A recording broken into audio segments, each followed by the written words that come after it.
Di awal-awal masa penerbangan, Wak, semua berjalan relatif aman. Amelia sama Fred ini berhasil lewat banyak negara tanpa ada masalah besar. Setiap 24 jam sekali mereka pasti berhenti dulu singgah di satu tempat untuk itu ngisi aftur, bahan bensin ya kan, sekaligus juga istirahat. Dan kebiasaan itu terus mereka lakukan.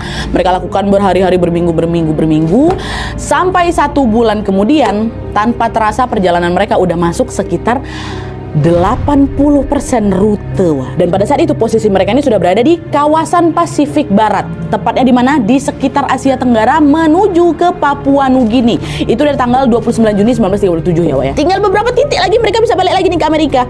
Dikit lagi udah 80%. Nah, di tengah perjalanan yang tersisa ini ada satu lokasi yang harus mereka lewati.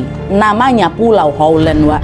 Pulau Howland ini pulau kecil kali, tapi dia ada di tengah Samudra Pasifik. Kira-kira ukuran pulau ini katanya paling cuma seukuran 3 lapangan sepak bola aja, wah. Kecil. Dari atas pun dia nyaris nggak ketengok, nggak kelihatan menonjol si pulau ini. Dia nggak ada gunung, nggak ada gedung tinggi, apalagi nggak ada tanda yang bisa gampang ditangkap mata kalau dari atas. Nah, meskipun begitu, mereka tetap harus singgah di Pulau Howland itu. Dari titik terakhir tadi harus singgah di Pulau Howland. Kenapa?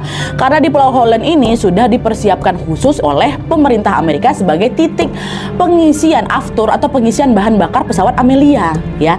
Stok aftur akhirnya udah dikirim duluan, Wak, sebelumnya sama kapal penjaga pantai Amerika yang standby juga di sekitar pulau. Jadi mereka dari kawasan Pasifik Barat itu mereka tetap harus singgah dulu ke sini karena kalau nggak bisa lanjut ke sini, ke Amerika nggak bisa, habis bensinnya. Jadi harus singgah dulu ke Holland, isi bensin di tengah-tengah Pasifik itu, baru naik lagi, terbang lagi kayak gitu. Bayang ya? Dan yang paling penting, Wak, Pulau Howland itu sudah masuk di wilayah kekuasaan Amerika.